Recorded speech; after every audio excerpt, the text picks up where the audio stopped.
안녕하세요. 안녕하세요. 네, 반갑습니다.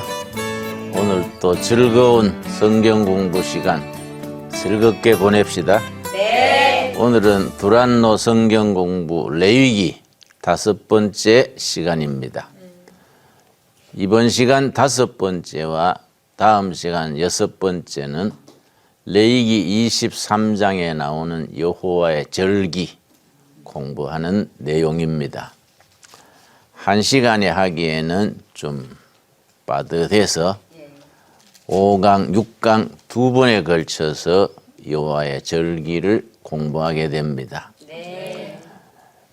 내가 아는 장로님, 권사님 가정이 있는데 다 장로교회의 장로님, 권사님이신데 부인 권사님이 주일날 오전에는 본교회 예배 드리고 오후에는 여의도 순복음교회 가서 예배 드린다. 나 앞에서 그렇게 말하길래 아이고 바쁘시네요. 하루에 2탕 그래 뛰려면 바쁘시겠는데요. 왜 그렇게 바쁘게 살지요? 그랬더니 권사님이 뭔 말하는 거 하니? 목사님, 장로교회는 본교회 건사받은 교회니까 나가야 되고 오후에는 성령 있는 순복음교회 나가지요. 장로교회는 성령이 없지 않습니까? 내가 무서워서. 그래, 왜 그런 생각을 하시지요? 장로교회는 성령이 없다는 생각을 왜 하게 됐지요? 그랬더니 그렇잖아요. 장로교회는 성령이 없잖아요. 여의도 순복음교회 가면은 뜨겁고 성령 충만한데 장로교회는 잠만와요. 내가 그렇게 얘기하길래 자 그러면은 남편은 장로교, 부인은 순복음교회면 아드님은 통일교회에 나가야겠네요. 같이 웃었어요. 그걸 나무래기보다도 신앙의 스타일이 있어요. 신앙의 스타일이 다르면 적응을 잘 못하는 겁니다. 크게 신앙에는 3가지 스타일이 있습니다. 같은 부부라도 신앙 스타일이 다르면은 문제가 생기는 거지요. 그걸 첫째는 아브라함 스타일, 둘째는 모세 스타일, 셋째는 느헤미야 스타일 이렇게 표현합니다. 자, 아브라함 스타일은 무슨 스타일이냐? 바로 그 권사님처럼 체험 중심의 신앙이에요. 왜냐? 창세기 12장에서부터 22장 사이에 아브라함의 기사가 나오는데 그때는 하나님께서 아브라함을 직접 불렀습니다. 1대1로 체험이지요. 그때는 제사장도 없고 성전도 없고 성경도 없고 그냥 하나님께서 아브라함에게 네 본토 친척 아비집을 떠나서 내가 지시할 땅으로 가라. 하나님과 아브라함 1대1이에요. 자기 체험이 중요한 거지요. 그래서 체험 중심의 신앙을 아브라함 스타일이라 그래요. 이 스타일은 장점이 있습니다. 체험을 했으니까 뜨거운 거예요. 그래서 순복음교회 같은데 교구장쯤 되면 얼마나 열심인지 장로교 목사보다 더 뜨거워요. 장로교 목사 뺨치는 거예요. 막 자기 돈으로 차 대절해서 구역원들 태워서 교회 데려가고 막 뜨거운 거예요. 또 그런 장점이 있는 대신에 단점이 있는 거지요. 체험은 각자 다른 거예요. 그러니까 신앙의 기준이 왔다 갔다 하기 쉬워요. 체험은 각자 다르잖아요. 10명이면 10명 체험이 다 다른 거예요. 그럼 신앙이라는 것이 공통된 기준이 있어야 되는데 각각 체험 따라 나가다 보면은 신앙 고백의 중심이 약해지기 쉽지요. 내가 신학교 다닐 때에 박덕종 목사인가 그런 박 목사가 있었습니다. 베델 교회라고. 그 교회 전도사님이 내 신학교 클래스메이트여서 자꾸 자기 교회 자랑하는 거예요. 우리 교회는 예배 드릴 때마다 성령 충만한 역사가 있고 막 기도 드릴 때 교인들이 확 쓰러지고 그런다 그래서 아니 왜 쓰러지지? 심령이 뜨거워지고 변화돼야 되지 몸이 쓰러지는가? 그래 확 쓰러진다는 거예요. 그래서 궁금해서 우리 한번 가보자. 신학교 동기생들 5명이 거기에 수요일 예배에 갔어요. 가서 나 또 그런 교회는 처음 봤습니다. 나도 모태 신앙이거든요. 할아버지 때부터 예수 믿어서 어머니 태에서부터 교회에서 자라서 신학교까지 왔으니 뭐 부흥회니 사경회니 집회 다 체험했을 거 아닙니까? 네. 뭐 산기도 금식기도 뭐 안 해본 게 없지. 그건 좀 특별하더라고요. 박 목사님이란 분이 예배 시간에 여러분 내 손가락을 보십시오. 이번에는 성령께서 손가락으로 나갑니다. 그래서 내가 희한한 일이다. 성령이 왜 또 손가락으로 나오냐. 그래서 내가 무슨 소린가 봤더니 쉿! 그러니까 사람들이 뒤로 확 자빠지는 거예요. 나는 그 자빠질 일이 없잖아요. 나는 손가락 쳐다보고 안 자빠고 있으니 그것도 미안하더라고요. 다 자빠지는데 내 혼자 안 자빠지니까. 그냥 보고 있으니까 내 혼자 안 자빠지고 있으니까 목사님이 내려오더니 나를 밀더라고요. 그래서 내가 손을 잡으면서 왜 미요? 그래 나한테 교만하다는 거예요. 교만이 아니라고 이해가 가야지. 성령이 손가락으로 왜 나와요? 응? 그러고 성령이 임했으면 임한 거지 왜 넘어지기는 왜 넘어져요? 응? 갑자기 중풍 걸린 것도 아니고 왜 넘어져요? 그랬더니 내가 교만해서 성령 못 받겠다고. 그래서 내가 말이 낫이 말입니다마는 나는요 그런 성령 받기 싫어요. 뭘 손가락으로 나와가 뒤집어지는 성령이 뭐 그런 성령이 있습니까? 안 그렇습니까? 네. 내가 집회 가끔 나가는데 여전대 회원들이 좀 별나요. 내가 지난번에 집회 갔더니 여전대 회장이 강사님 이번 집회 뒤집어 주실 줄 믿습니다. 어금니 물고 믿는다는 거예요. 그 내가 부담스럽지요. 회장님, 난 우리 교회 몇 년씩 목회해도 못 뒤집었는데 사흘 만에 어떻게 뒤집어요? 그랬더니 뒤집어질 줄 믿습니다. 우리 여전도에서 이번 집회 위해서 열흘 전부터 철야했시요. 열흘 잠 안 자고 철야했으니 기도 응답으로 뒤집어질 줄 믿는다는 겁니다. 근데 설교를 시작하니까 열흘 철야했는 포가 확실히 나요. 설교 시작하자마자 조는 거예요. 응? 열흘 잠 안 잤으니 조는 게 정상이죠.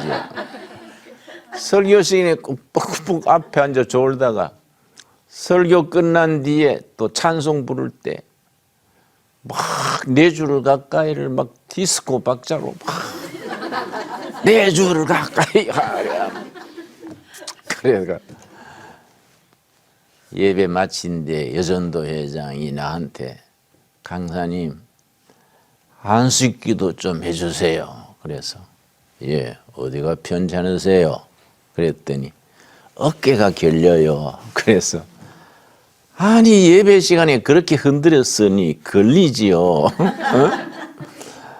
그래서 신앙생활을 그렇게 하지 말고 성경 말씀에 말씀과 기도 중에 거룩함으로 나가서 한 단계 성령 충만으로 나가야지 뭐 흔들고 뒤집고 이런 생각하지 마세요. 응? 내가 그렇게 다 일러준 적이 있어요.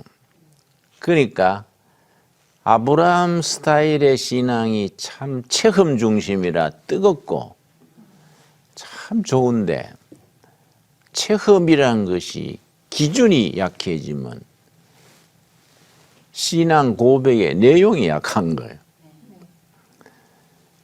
그 교인들 중에 꿈 얘기하는 분들이 많아요.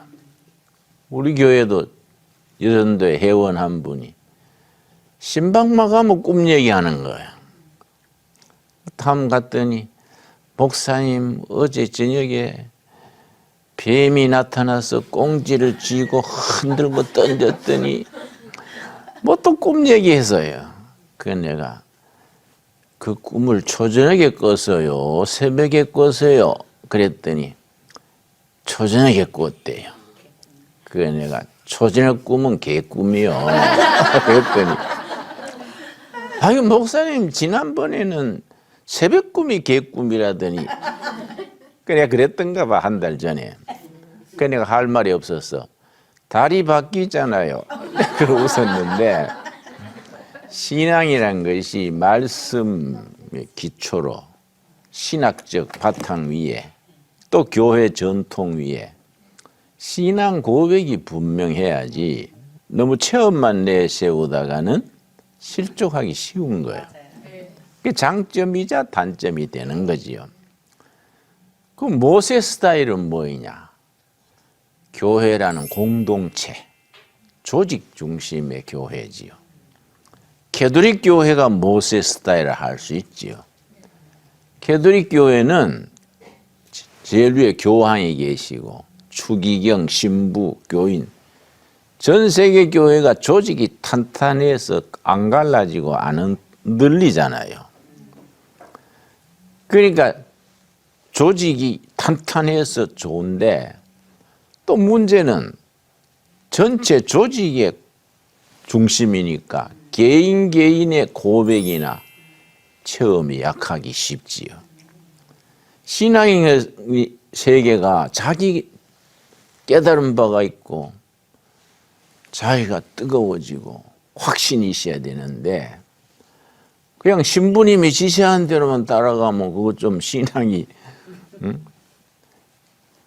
뜨겁지를 못하지요. 그게 모세 스타일. 세 번째 무슨 스타일 그랬습니까? 느헤미야 스타일. 느헤미야 스타일은 말씀 중심의 신앙이에요. 이게 우리 개신교 프로테스탄트 신앙의 메인스트림 중심이지요. 근데 느헤미야 스타일이 왜 개신교의 본류냐? 바벨론 포로로 잡혀가서 그거는 뭐 제사장도 없고 성전도 없고 포로 생활에 각자 말씀 붙들고 신앙생활 하는 거예요. 그러니까 말씀 중심의 신앙이 느헤미야 스타일이지요. 그 앞에 모세 스타일은 공동체에 소속돼 가지고 공동체에 잘 순응하면 그건 모범교인이지요. 아브라함 스타일은 개인 체험이니까. 그런데 모세 스타일은 개인 내세우면 오히려 그거는 바람직하지 않는 신앙이 되지요. 근데 말씀 중심의 신앙은 말씀드린 것처럼 포로 생활에서 제사장도 사라지고 성전도 사라지고 포로 생활에 개인이 말씀 붙들고 사니까 말씀 중심의 신앙은 말씀 붙들고 노예 생활의 어려움을 이겨가는 겁니다. 느헤미야 스타일의 기준이 느헤미야서 8장이에요. 느헤미야 8장 우리 찾겠습니다. 구약성경 737페이지 느헤미야서 8장. 내가 이번 공부가 레위기 23장의 여호와의 절기인데 여호와의 절기 속에 7절기가 말씀대로 차례차례 나오기 때문에 본문 여호와의 절기 들어가기 전에 먼저 서론격으로 공부하는 겁니다. 느헤미야 8장 1절. 이스라엘 자손이 자기들의 성읍에 거주하였더니 7째 달에 이르러 모든 백성이 일제히 수문 앞 광장에 모여 넓은 광장에 전부 모였습니다. 모여서 이제 신앙 부흥의 격이지요. 학사 에스라에게 여호와께서 이스라엘에게 명령하신 모세 율법책을 가져오기를 청하매. 자, 느헤미야의 개혁이 지금 진행 중인데 넓은 광장, 여의도 광장 같은데 전부 모였어요.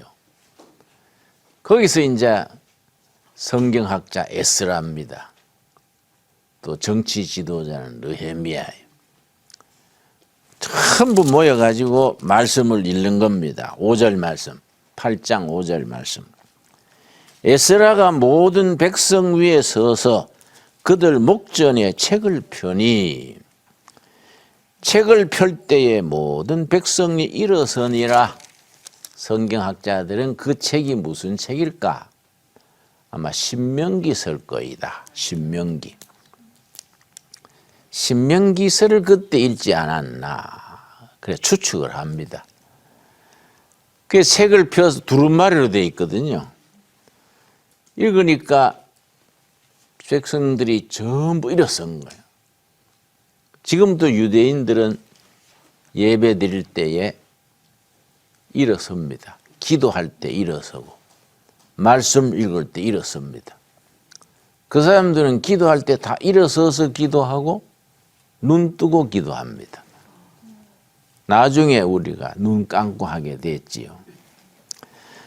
자, 8절 말씀. 느헤미야 8장 8절. 말씀 중심의 신앙을 지금 얘기하는 겁니다. 하나님의 율법책을 낭독하고 그 뜻을 해석하여 백성에게 그 낭독하는 것을 다 깨닫게 하니. 9절. 느헤미야 8장 9절. 백성이 율법의 말씀을 듣고 다 우는지라. 말씀에 감동이 돼가지고 눈물을 흘리는 거야. 제대로 은혜가 임한 거지요. 감동해서 눈물이 나는 거예요. 말씀 읽으니까. 10절이 참 중요합니다. 10절. 느헤미야가 또 그들에게 이르기를 너희는 가서 살찐 것을 먹고 단 것을 마시되 준비하지 못한 자에게는 나누어 주라. 이날은 우리 주의 성일이니. 하나님의 말씀 깨닫고 기뻐하는 그날이 하나님의 성별된 성일이다. 근심하지 말라. 여호와로 인하여 기뻐하는 것이 너희의 힘이니라. 말씀 깨닫고 감격해서 기뻐하는 것이 힘이다. 능력이다. 그 영어 성경에는 Joy in the Yahweh. 여호와 하나님의 말씀 안에 기뻐하는 것이 is power. 능력이다. 능력. 말씀 깨닫고 감동하고 눈물 흘리고 그것이 능력이다. 능력. 그래서 느헤미야 스타일이 개신교 신앙의 본류가 되는 겁니다. 말씀을 깊이 읽는 중에 심령이 뜨거워지고 깨달아지고 살아계신 하나님의 은혜와 손길을 체험할 수 있게 되기 바랍니다. 아멘. 자, 오늘 본문인 우리 레위기 23장, 레위기 23장에 7가지 절기가 나옵니다. 그래서 레위기 23장을 절기장이라 그래요. 레위기가 오늘이 5번째 공부인데 레위기 1장에서 7장까지는 7가지 제사, 5가지 제사, 8장, 9장, 10장은 제사장, 11장부터 제물, 특별히 11장은 음식장이에요. 여러분이 집에서 요리하시는데 레위기 11장이 아주 참고가 돼요. 뭘 먹어라, 뭘 먹지 말아라. 나중에 공부 1시간 하겠습니다마는 먹어서 좋은 것과 먹으면 안 될 것을 레위기 11장에 쭉 써놓은 거예요. 그 레위기 11장을 음식장 그래요. 또 레위기 16장은 속죄일장, 레위기 23장은 절기장, 레위기 19장은 거룩장, 레위기 25장은 토지 경제 또 희년의 장. 레위기가 아주 그런 특색 있는 장들이 계속 나옵니다. 23장 1절. 레위기 23장은 무슨 장이라고요? 절기장. 7절기가 나와요. 7절기가 그 순서나 내용이 성경 전체를 품고 있는 거예요. 굉장히 중요합니다. 그래서 레위기 23장의 7절기를 제대로 공부하면 성경 전체 요약을 공부하는 셈이 되지요. 굉장히 중요합니다. 23장 1절. 여호와께서 모세에게 말씀하여 이르시되 이스라엘 자손에게 말하여 이르라. 이것이 나의 절기들이니 하나님의 절기. 너희가 성회로 공포할 여호와의 절기들이니라. 누구의 절기라고요? 여호와의 절기. 이스라엘 민족의 절기가 아니다. 여기 중요합니다. 여호와의 절기, 나의 절기다. 이걸 내가 왜 강조하느냐 하면 내가 아는 독일에서 신학 박사 받아온 교수님이 레위기 23장에 나오는 절기하고 우리 민속 절기하고 같은 걸 묶어서 지내면 어떻겠느냐. 예를 들어서 광복절은 6월절, 또 추수감사절은 우리 감사절, 뭐 절기들이 있잖아요. 우리 민족 절기 한가위가 말하자면 감사절이지. 한가위. 그 우리 민족 절기하고 성경의 절기하고 맞추어 가지고 그래 지키면 어떻겠냐. 그래서 내가 교수님 그 내 생각 나하고는 다른데요. 이스라엘 민족 절기 같으면 우리 민족 절기하고 짝을 지어서 지키면 된다 하지만은 분명히 여호와의 절기라고 했다. 이스라엘 민족 절기가 아니지 않습니까? 여호와의 절기라는 데는 그 영적 의미가 있을 텐데 우리 뭐 광복절, 한가위, 단오 이런 거하고는 다를 것 같은데요. 그랬더니 우리 교수님이 김진영 목사는 하는 일은 안 그런데 성경은 굉장히 보수적으로 그렇게 이해한다 그래서 교수님 그게 보수 진보할 게 아니고 그건 뭔 보수가 나오고 진보가 있습니까? 성경의 기준이 여호와의 말씀인데 우리 민족 절기하고는 차원이 다르다는 거지요. 네, 그런 얘기를 나눈 적이 있어요. 분명히 여호와의 절기다. 거기서부터 이제 7절기가 나오는 거예요. 절기가 나오는 순서나 내용이나 절기들이 가지는 메시지 자체가 성경 전체를 요약한 거와 통한다 이거죠. 그러나 이 레위기 23장 읽을 때마다 은혜 받아요. 자, 3절 말씀. 엿새 동안은 일할 것이요 7째 날은 쉴 안식일이니 성회의 날이라 너희는 아무 일도 하지 말라. 이는 너희가 거주하는 각 처에서 지킬 여호와의 안식일이니라.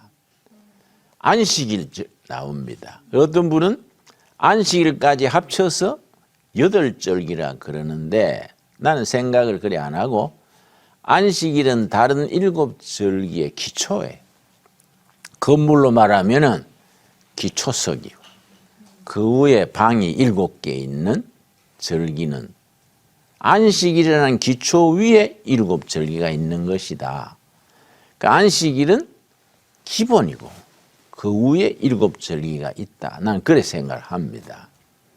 안식일은 참 중요하죠. 안식교라는 교단도 있지만은 성경적으로 말하면 기독교는 다 안식교입니다. 안식일, 안식년, 희년 이렇게 나오는데 안식일에 대해서는 3가지를 분명히 이해해야 됩니다. 창세기 2장 1절 보겠습니다. 창세기 2장 1절 우리 천천히 찾겠습니다. 성경 찾을 때는 서두르지 말고 천천히 찾는 겁니다. 성경 서둘러 찾다가 찢어질 수도 있어요. 창세기 2장 2절 말씀. 하나님이 그가 하시던 일을 7째 날에 마치시니 그가 하시던 모든 일을 그치고 7째 날에 안식하시니라. 안식일의 시작은 여호와께서 안식하시는 데부터 시작되는 겁니다. 3절이 중요하지요. 하나님이 그 7째 날을 뭐라 그랬습니까? 복되게 하사. 안식일 자체에 복을 주신 거예요. 복되게 하사. 거룩하게 하셨으니 이는 하나님이 그 창조하시던 하시며 만드시던 모든 일을 마치시고 그날에 안식하셨음이니라. 그래서 안식일에 대해서 3가지를 이해해야 한댔지요. 안식일의 시작은 여호와의 안식에 시작된다. 둘째, 안식일은 책임, 스트레스, 모든 긴장에서 해방되는 날. 노동과 사회적 책임과 모든 스트레스에서 해방이 돼서 편안히 쉬는 날입니다. 안식일은 무조건 편을 앉자 쉴 식자 쉬는 날이에요. 그런데 우리 교회에 문제가 있어요. 안식일이 쉬는 날인데 주일날 새벽기도, 대예배, 성가대, 재직회, 저녁예배까지 하고 나면 쉬는 게 아니라 골병 드는 날이에요. 월요일날 출근하려면 팔다리가 쑤시고 그래 광동탕 사다 먹고 출근하는 거예요. 안식일이 안식을 뭐하고 더 피곤한 거예요. 문제가 있는 거지요. 안식일의 취지를 분명히 이해해야 돼요. 책임과 의무와 모든 스트레스와 사회적인 관계에서 해방돼서 편안히 쉬는 날이에요.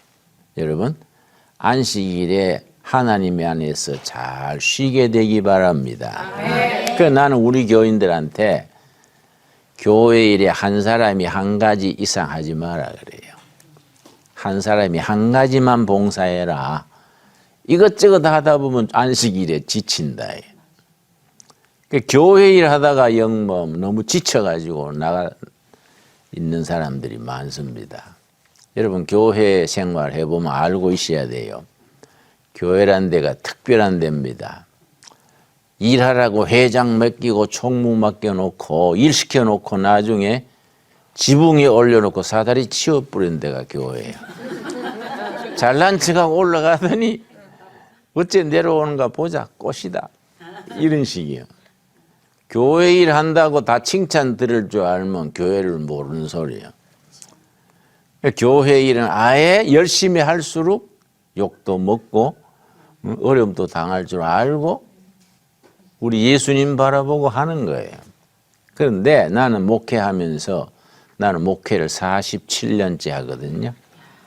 30살에 신학교 학생 때 시작해서 47년째인데 기준이 있어요. 아무리 유능하고 똑똑해도 교회 일을 여러 가지 시키지 않아요. 한 사람이 한 가지 고루고루 일해야지 어떤 사람은 뭐 아침부터 저녁까지 봉사하고 어떤 사람은 그 예배만 보고 가버리고 이러면 안 된다. 안식일의 취지를 잘 생각해서 한 사람이 한 가지씩 꼭 맡아서 하라. 안식일이란 세 번째 의미가 뭐냐면은 천국의 영원한 안식이 기다리는 거예요. 아멘 하시지요? 네. 천국의 영원한 안식일이 기다리고 있는데 우리가 예수 믿고 은혜 받았다고 지금부터 매일 쉬면은 그럴 수 없잖아요. 천국 가기 전에 일주일에 하루씩 떼서 천국의 안식을 미리 연습하는 거예요. 그 천국의 안식을 7일에 한 번씩 누리는 겁니다. 그래서 안식일이 굉장히 중요하지요. 그래서 구약 시대에는 안식일을 얼마나 철저히 했는지 안식일 날 누가 나무해 왔다고 인민재판식으로 해서 돌로 쳐 죽였어요. 우리 생각에는 그럴 거 있나 싶은데 그렇게 철저히 한 겁니다. 왜냐? 여호와의 안식일이다. 우리 어릴 때는 나는 시골교회에서 경상북도 청송 복동교회라는 데서 자랐는데 우리 어릴 때는요 성수주의를 철저했어요. 남자 집사님 한 분이 육촌 동생인가 결혼식에 주일에 있어서 가서 주일 빠졌어요. 교회에서 질의했습니다. 집사가 성수주일 안 하고 세상일 하고 왔다고. 6개월 성찬 예식 참여 못하게 하는. 요즘은 그런 질의가 없어졌어요. 교회에 질의가 필요하거든요. 그런데 요새는 목사들이 교회가 교인들 눈치 보니까 질의가 없어졌어. 그건 좋지 않는 전통이지요. 또 교인들도 신앙생활이 좀 이상해져 가지고 교회 생활하다가 마음에 안 맞으면 딴 교회 가지 뭐. 교회를 잘 옮겨 다녀. 몇 번 옮겨 다니면 습관이 돼 가지고 응? 번지 없는 주막처럼 자기 교회가 없어. 이 교회 갔다 저 교회 갔다가 그 영적으로 성장을 못하지요. 한 교회에 속해서 꾸준히 봉사하면서 성수주일 잘하고 신앙생활 제대로 하고 온 가족들도 교회 중심으로 각자 역할을 하는 정말 영적 생활에 뿌리를 내릴 수 있기를 바랍니다. 아멘. 자, 여호와의 안식일 기억하셨지요? 네. 그 여호와의 안식일이 기초가 돼 가지고 그 다음부터 이제 7 안식일이 나오는 겁니다. 7 절기가 나오는 겁니다. 레위기 23장 4절. 레위기 23장 4절. 이것이 너희가 그 정한 때에 성회로 공포할 여호와의 절기들이니라. 여기서부터 이제 7 절기가 나오는 겁니다. 5절. 첫째 달 열나흔날 저녁은 여호와의 유월절이요. 첫 번째 절기가 뭡니까? 유월절. 근데 첫째 달, 1월 달 이 말이지요. 근데 지금 1월이 아닙니다. 세계에서 쓰고 있는 카렌다 달력에는 3가지가 있어요. 동양에서 달을 중심으로 쓰는 카렌다를 뭘 할까요? 음력. 서양에서 해를 중심으로 하는 달력을 뭘 할까요? 양력. 옳지. 그런데 성경에 이력하는 거는 유대인 달력이에요. 유월절 애굽에서 430년 종살이 하다가 해방됐어요. 그때부터 1월이에요.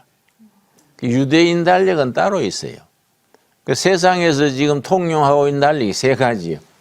동양의 음력, 서양의 양력, 유대인의 자기들의 달력. 유대인의 달력의 시작은 유월절. 애굽 종살이에서 해방된 때부터. 그러니까 종살이 할 때는 역사가 없다. 그거는 주인들의 역사지 종이 무슨 역사가 있냐. 그 해방되면서 1월 이렇게 나가는 겁니다. 자, 6절. 이달 15날은 여호와의 무교절이니 이래 동안 너희는 무교병을 먹을 것이요. 무교병하니까 이상하지요? 떡병자입니다. 떡. 무자는 없을 무자, 교자는 누룩교자, 누룩 넣지 않는 떡. 이래 좀 번역을 해줘야지. 무교병 그러니까 청소년들은 한문을 모르니까 사이다병, 맥주병 생각하지요. 오히려 천주교 성경은 다 고쳐 썼어요. 오히려 개신교가 개혁교회인데 한판 늦어. 무교병까지 모르잖아요. 무교병. 누룩, 효모, 누룩 넣지 않는 떡, 무교병이지요. 그러니까 첫째는 유월절 나오고 그 다음 날부터 일주일 동안 무교절이 나와요. 무교절에는 누룩 넣지 않은 떡을 먹는 날입니다. 그 절기입니다. 그리고 7절 말씀. 그 첫날에는 너희가 성회로 모이고 아무 노동도 하지 말며 너희는 이래 동안 여호와께 화제를 드릴 것이요. 일곱째 날에도 성회로 모이고 아무 노동도 하지 말지니라. 자, 첫 번째가 유월절. 두 번째가 무슨 절? 무교절. 유월절은 언제 시작됐느냐? 출애굽기 12장 아주 중요합니다. 출애굽기 12장. 출애굽기 12장에서 유월절이 시작인데 유월절이 왜 중요하냐? 신약적인 해석으로는 이게 중요하거든요. 구약은 신약의 관점에서 이해를 해야 복음적인 이해가 가지요. 그 구약을 해석을 잘못하면 엉뚱한 신앙이 나옵니다. 여러분, 구약을 믿는 종교가 세 가지입니다. 유대교, 유다이즘, 이슬람교, 우리 기독교. 다 구약을 그대로 받아들이지요. 근데 뭐이 다르냐? 해석이 다르지요. 메시아 그리스도가 언제 오시느냐? 이걸로 달라지는 겁니다. 유대교는 메시아 그리스도가 아직 안 왔다는 거예요. 지금도 그 사람들은 기다리고 있는 겁니다. 이슬람교는 메시아가 누구라는 겁니까? 예수님도 예언자 중에 한 사람이고 마호메트가 메시아다예요. 우리 기독교는 당연히 메시아가 예수 그리스도가 메시아다. 거기서 갈라지는 거예요. 그러니까 같은 구약인데 해석이 다르면 다른 책이 되는 겁니다. 그러니까 출애굽기 12장이 굉장히 중요해요. 구약의 복음장 그렇게 부릅니다. 근데 읽어보면은 복음의 복자도 없는데 왜 복음장이라 할까? 12장 3절 말씀. 너희는 이스라엘 온 회중에게 말해 이르라. 이달 열흘에 너희 각자가 어린 양을 잡을지니 각 가족대로 식구를 위하여 어린 양을 취하되 첫 번째 유월절에 가정 단위로 양 한 마리씩 잡는 겁니다. 어린 양. 그런데 중요한 건 뭐냐? 그 어린 양을 읽을 때 우리는 마음속으로 누구를 고백합니까? 유월절 어린 양 예수님. 아멘이 됩니까? 아멘. 그걸 구약을 신약의 입장에서 읽는 거예요. 복음적 이해라 그래요. 좀 더 전문용어로 구속사적 이해. 하나님의 구원 역사를 여기서 읽는 겁니다. 유월절에 가정마다 어린 양을 잡아서 그 피를 가지고 어떻게 하느냐. 자, 5절. 12장 5절. 너희 어린 양은 흠없고 1년 된 수컷으로 하되 흠없는 어린 양, 바로 허물 없고 죄 없으신 예수님. 그 요한복음 1장에 세례 요한이 예수님을 보고 뭐라 그랬습니까? 보라, 세상 죄를 지고 가는 하나님의 어린 양이로다. 기억하시지요? 네. 구약의 어린 양이 나오면 우리는 어린 양 예수님, 아멘, 이렇게 아멘. 나가는 겁니다. 자, 7절. 그 피를 양을 먹을 집 좌우 문설주와 임방에 바르고, 이 중요합니다. 다 날 봅시다. 날짜를 봅시다. 첫 번째 유월절에 집집마다 어린 양을 잡아서 날카로운 걸로 동목을 탁 찌르면 피가 나와요. 그걸 대야에 받아가지고 우슬초란 풀이 있어요. 우리나라 미나리 비슷합니다. 그거 풀을 담가서 문이 아니고 문을 다는 문틀이 있지요. 거기다가 바르는데 좌우로 왼쪽에서 오른쪽으로 임방에 위에서 아래로 그 바르는 거예요. 피를 우슬초에 피를 찍어서. 그럼 중간에 무슨 글자가 나옵니까? 십자가가 나오지요. 우리가 영적으로 해석을 십자가에 죽으신 어린 양 예수님 이렇게 믿음으로 받아들이는 겁니다. 이해 갑니까? 십자가에 죽으신 예수님이 그 어린 양이 예수님을 나타내는 표적이라고 해석을 하는 겁니다. 그러고는 8절 그 밤에 고기를 불에 구워 무교병과 쓴 나물과 아울러 먹되 무교병은 누룩 넣지 않는 떡. 누룩이 무슨 의미냐? 두 가지 의미가 있어요. 누룩 넣지 않는 떡 먹어야 돼. 누룩은 죄를 상징해요.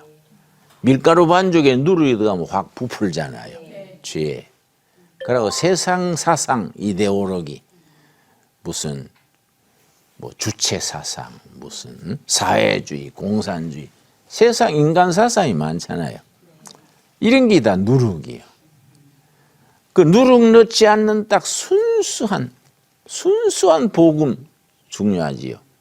또 쓴나물 쓴바기 같은 거. 쓴나물은 고난의 역사를 상징해. 우리 조상들이 종살이의 고난, 광야 40년의 고난, 그걸 상징하지요. 그래서 그걸 먹으면서 13절이 중요합니다. 출애굽기 12장 13절. 내가 애굽 땅을 칠 때에 그 피가 너희가 사는 집에 있어서 너희를 위하여 표적이 될지라 내가 피를 볼 때 너희를 넘어가리니. 넘어간다고 유월절이요. 넘어갈 유자거든. 죽음이 피를 보고 넘어갔어. 여기서는 무슨 피입니까? 어린 양의 피지요? 그런데 우리한테는 누구 피입니까? 예수님의 피지요? 유월절 어린 양의 피를 문에다가 발랐는 그 피를 보고 죽음이 넘어갔어. 그 피가 어린 양의 피인데 우리에게는 예수님의 피다. 예수님의 피를 믿는 사람은 죽음이 넘어간 겁니다. 아멘 하십니까? 아멘. 그래서 죽음에서 생명을 얻은 거예요. 예수 믿는다는 것은 예수를 믿어서 생명을 얻어서 생명을 누리고 살다가 천국까지 가는 거예요. 피를 볼 때에 넘어가리니. 넘어갔다고 유월절. 너희를 넘어가리니 재앙이 너희에게서 내려 멸하지 아니하리라. 그래서 출애굽기 12장을 구약의 복음장이다. 어린 양 예수님의 핏공로를 믿음으로 죽음을 이기고 죄를 이기고 생명을 얻어 하나님의 백성 되는 이야기지요. 바로 우리들에게 주시는 이야기로 우리가 화답할 수 있기를 바랍니다. 아멘. 오늘 거기까지. 감사합니다.